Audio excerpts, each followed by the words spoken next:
अपने शोध के दौरान एक समुद्री जीव विज्ञानी ने पानी से भरे एक बड़े टैंक में शार्क को डाला। कुछ देर बाद उसने उसमें कुछ चारा मछलियां डाल दी।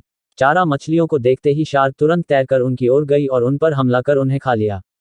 समुद्री जीव विज्ञानी ने कुछ और चारा मछलियां टैंक में डाली और वे भी तुरंत शार्क का आहार बन गई। अब समुद्री जीव विज्ञानी ने एक कांच का मजबूत पारदर्शी टुकड़ा उस टैंक के बीचों बीच डाल दिया। अब टैंक दो भागों में बंट चुका था। एक भाग में शार्क थी, दूसरे भाग में उसने कुछ चारा मछली डाल दी। विभाजक पारदर्शी कांच से शार्क चारा मछलियां को देख सकती थी। चारा मछलियों के देख शार्क फिर से उन पर हमला करने के लिए उस ओर तैरी, लेकिन कांच के विभाजक टुकड़े से टकराकर रह गई। उसने फिर से कोशिश की, लेकिन कांच के टुकड़े के कारण वह चारा मछलियों तक नहीं पहुंच सकी। शार्क ने दर्जनों बार पूरी आक्रामकता के साथ चारा मछलियों पर हमला करने की कोशिश की, लेकिन बीच में कांच का टुकड़ा आ जाने के कारण वह असफल रही। कई दिनों तक शार्क उन कांच के विभाजक के पार जाने का प्रयास करती रही, लेकिन सफल न हो सकी। अंततः थक हारकर उसने एक दिन हमला करना छोड़ दिया और टैंक के अपने भाग में रहने लगी।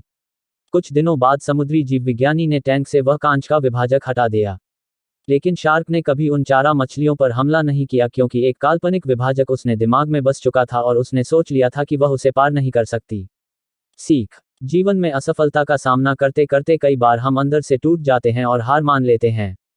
हम सोच लेते हैं कि अब चाहे कितनी भी कोशिश कर लें, सफलता हासिल करना नामुमकिन है और उसके बाद हम कभी कोशिश ही नहीं करते, जबकि सफलता प्राप्ति के लिए अनवरत प्रयास आवश्यक है।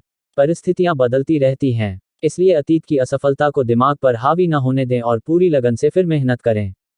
सफलता आपके कदम चूमेगी।